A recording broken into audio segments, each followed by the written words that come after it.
Hi hello అండి. ఈరోజు మన వీడియో ఏంటంటే ఎగ్ కుర్మా.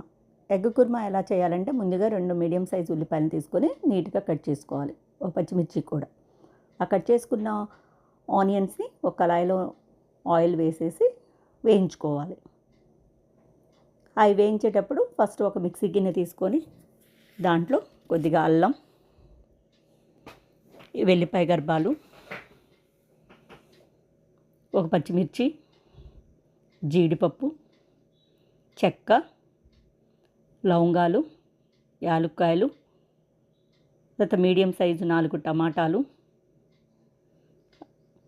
తర్వాత మీరు ఇష్టం ఒక జీడిపప్పు పేస్ట్తో మనం గసగసాలు కొబ్బరైనా వేసుకోవచ్చు. నేనైతే జీడిపప్పు వేసాను. టమాటాలు వేసాక ఆనియన్స్ అలా వేయించుకున్న ఆనియన్స్ని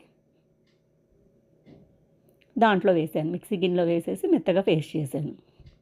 మెత్తగా పేస్ట్ చేసిన మిశ్రమాన్ని పక్కన పెట్టుకోవాలి. తర్వాత ఒక కళాయిలో కొద్దిగా ఆయిల్ వేసేసి ఒక 2 టేబుల్ స్పూన్స్ ఆయిల్ వేసేసి ముందుగా ఉడికించి పెట్టుకున్న ఎగ్స్ దాంట్లో ఒక 5 మినిట్స్ వేయించాలి.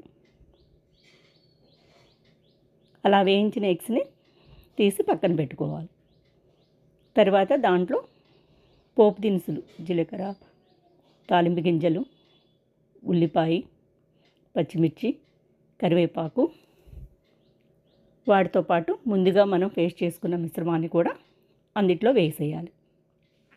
వేసాక దాంట్లో చిటికెడు పసుపు, రుచికి సరిపడా ఉప్పు, కారం అవన్నీ వేసాక గరిటెతో బాగా తిప్పాలి. తిప్పిన తర్వాత ముందుగా వేయించుకున్న ఎగ్స్ని దాంట్లో వేసేసి కలపాలి. తర్వాత 5 మినిట్స్ మీడియం ఫ్లేమ్లో 5 మినిట్స్ మూత పెట్టి అలా వేయించాలి. అలా కలిపి మీడియం ఫ్లేమ్లో అలా కలిపి మూత పెట్టి ఉంచాలి.